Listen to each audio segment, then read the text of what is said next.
Hey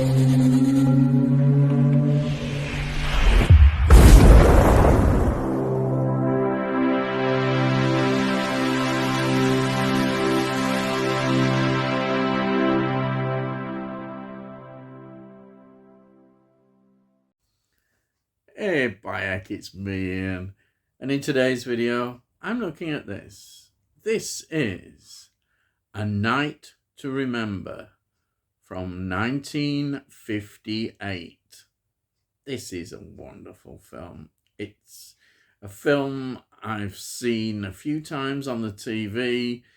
I was always impressed with it. It's a subject that people are still fascinated by, and so let's get into it. It is 123 minutes long and never feels it's outstayed its welcome at all, because it's just such a wonderful film.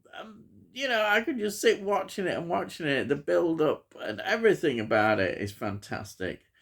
Now on Rotten Tomatoes, it's got 100%, which is fascinating, isn't it? There's no critics saying anything bad about it, which is good, isn't it? Yeah. Now, the screenplay is by Eric Ambler, and it's based on a book, A Night to Remember, by Walter Lord from 1955. And this is considered one of the most accurate representations about the events and what happened and what it was like on the Titanic. Obviously, there are discrepancies and certain things were made, but that's an interesting thought. That they've tried to be as accurate, but obviously you make changes are made for various reasons. But that's interesting.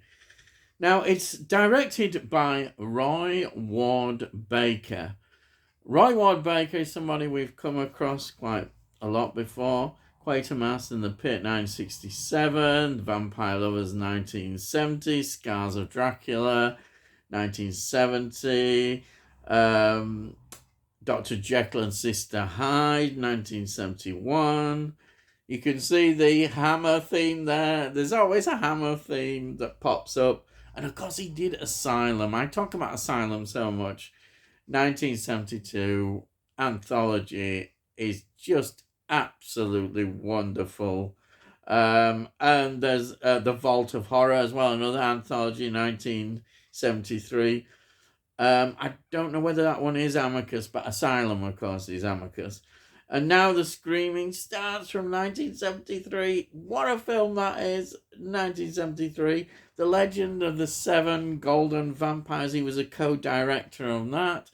Also directed The Monster Club, 1981, which has Vincent Price and John Carradine. What more can I say? What a great selection of films from this director. The music is by William Alwyn. Now, the music is I think quite... I'm starting to listen a bit more to soundtracks, and this music is excellent, really. It really comes across really well. It's interesting that this film didn't do that well at the box office, which is surprising. But over the years, it's had a lot of people beginning to appreciate it and really enjoy it. Now, actual survivors from the Titanic were technical advisors on the film. We had the fourth officer, Joseph Boxall, and passengers Edith Russell and Lawrence Beasley. Yeah, Beasley. I think that's how you pronounce it. Yeah. They were advisors. Now, this was filmed Pinewood Studios, 15th of October 1957 to the 4th of March 1958. and they obviously built a tank, a very large tank for some of the filming. Now, some people may laugh at the special effects. I wouldn't. I think they're brilliant and absolutely practical. Much better than a lot of this CGI stuff. I'll tell you. I really like the special effects. People have been spoiled. Don't appreciate practical special effects, and I really think they're great in this. Um, Now, in the film, we see the Titanic sink at the end. That's not a spoiler, is it, really? And it goes straight down. Now, it wasn't until, I didn't know this, until 1985 that it was confirmed that the Titanic actually split. So it didn't go in one thing. But I think it was, that's what the belief was for quite a long time. But of course, there's been so much about the research on the Titanic and everything around it. So let's get into the cast. Now, before I go through, I've gone through some of the cast members, but the cast list has got so many people in it. But we'll go through a few that are in there. It's headed by Kenneth More. Kenneth More, wonderful actor. He plays Second Officer Charles Lightoller. He was in Scott of the Antarctic. These are just a few films. What an actor he was. 1948, Genevieve, 1953, Doctor in the House, 1954. He was in a version of the 39 Steps, 1959. He was in Sink the Bismarck, which is another interesting film that pops up, 1960. And of course, I should have mentioned Reach for the Sky, where he played Douglas Bader. That was 1956. Wonderful war film, that. And of course, he was in Longest Day, 1962. Also, it's a smaller role, but he was in later in his career, in Scrooge, the musical. He's one of the ghosts, I think, Christmas Present, 1970. He's in that. Anyhow. Then we've got Michael Goodliffe, who plays Thomas Andrews. He was in The Wooden Horse, 1950, Battle of the River Plate, 1956, Camp on Blood Island, what a film that is, 1958, Hammer film that, 39 Steps, he was in that one with Kenneth More, 1959, and also Sink the Bismarck, 1960, and he was in a film we always talking about, Peeping Tom, 1960, he was in that. He was in The Day the Earth Caught Fire, 1961. This is a wonderful set of films. Oh, and he was in The Gorgon, another Hammer classic, 1964. He was in Von Ryan's Express, which I think is really good, Frank Sinatra, 1965. He was in a film I talk about, and it had to be, everybody's in it, Cromwell, 1970. He was in Hitler the Last 10 Days, 1973, another good film, and he was in the very last official run of Hammer films, To the Devil a Daughter, from 1976. I know Hammer's reformed some films since then, but that is like the official end of the Gothic period and more of Hammer. Then we've got Lawrence Naismith, who plays Captain Edward Smith. He was in Kind Hearts and Coronets, which is a great film from 1949. He was in Kosh Boy, 1953, which has Joan Collins in it. That's how I mentioned it. The Dam Busters, 1955. Sink the Bismarck, again, Kenneth More, 1960. He's in that. Village of the Damned, what a film, 1960. Jason and the Argonauts, wow, some great films, 1963. He was in Scrooge as well, 1970.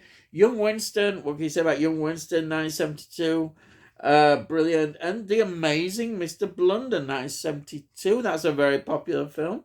Then we've got Kenneth Griffith, who plays wireless operator Jack Phillips. He was in Private's Progress, 1956. He was in Lucky Jim, 1957. He was The Lion in Winter, 1968. The Wild Geese. We had to pop that one up again. He's in that. Everybody's in that as well. And Who Dares Wins, 1982, SAS film. Then we've got a name that is just, as Delboy would say, royalty. Yes, David McCallum, assistant wireless operator. Wow. You look at his CV and the things that he's appeared in, and what a hard-working actor. He took all sorts.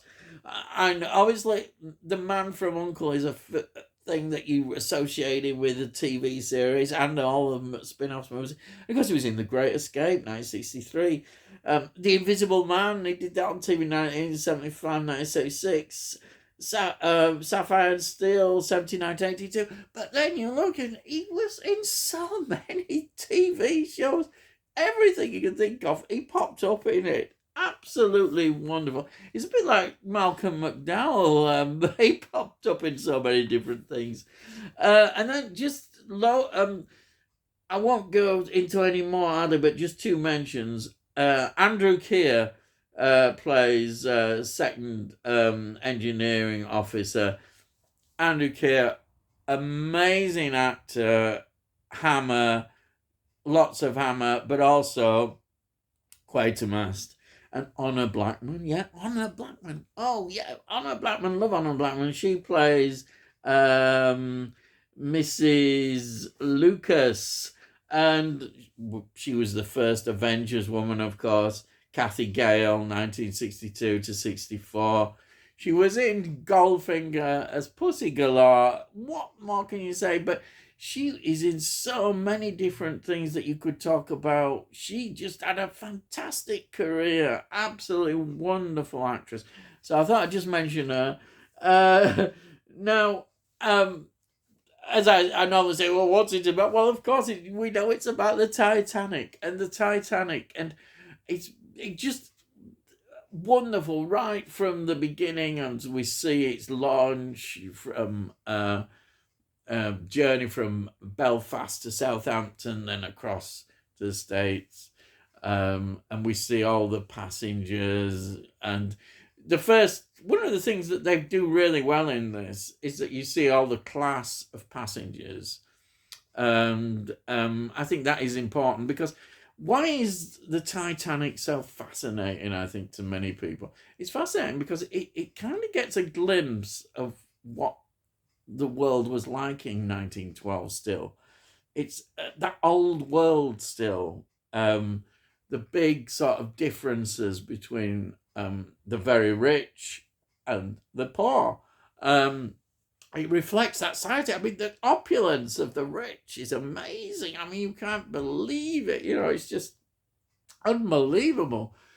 And nobody knew what was going to happen 2 years later, 1914, the First World War. It totally changed the world. The 20th century effectively began in 1914 with the First World War. And that is why the Titanic is so fascinating and all the mythology around it. And it's still fascinating. And I think this is one of my favourites of the Titanic. I think the obviously the James Cameron people will talk about. I think the problem for me with the James Cameron film is it deflects the romance, the story, the romantic bits of it's not bits, it's quite core to the film in many ways. Kind of deflects from a lot of the other aspects of the film that should have been looked at. And yeah, it may look and have all the technical special effects, and we see some of that, but this film is so good at bringing everything there.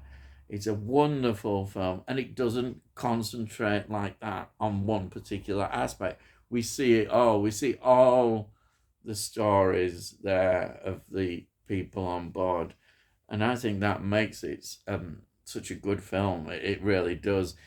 You get a bit more understanding about what is going on here. There's people in the lower decks and that, and the Irish, they're going for a new life in America. Irish people, a lot of the sort of migrant people going over to begin a new life. The excitement for them, because America was opening up and wanting all the Europeans to come into America, and the economy and everything was expanding, and it was like a new hope. The excitement of these people going across to start a new life in America, the land of opportunity. All that is here. You can see it, and it's wonderful the way they've been able to do that. So in my opinion, this is such a superb film. It even beats, I think, the James Cameron film for these reasons I said. It looks beautiful, restored the way it is, black and white, absolutely superb. It just shines. I say the cast is such a big cast, and they all play this so well. Everybody is just he's just great in it, and I say special effects fantastic. I absolutely love this film, and I'm so glad it's now in my collection. And before I go, I'll just show you it. Look at that cover. Look at that. Absolutely wonderful. There it is. And then there are some extras. The documentary. Fantastic documentary on here. And then here we have the disc. Quite a plain disc really, but fantastic. Highly recommend this film. It's just so good. Absolutely loved it. Just they don't make films like this anymore. But heck they don't. It's got everything that you really want. 1958. This film, fantastic. And that's it. So, if you're new to the channel, please subscribe, and we'll let you know when I put out these videos. Have a look in the playlist. You can see all the things that I've reviewed. A lot of films, TV series, there's a bit of music thrown in. Now, if you like this particular video, please give this video a like. Gets it out onto YouTube so other people might enjoy it. And if you've got any comments as well, please put your comments down. I love to read your comments, and I'll always reply to them. And that's it. So all I've got to say is, I'll see thee again.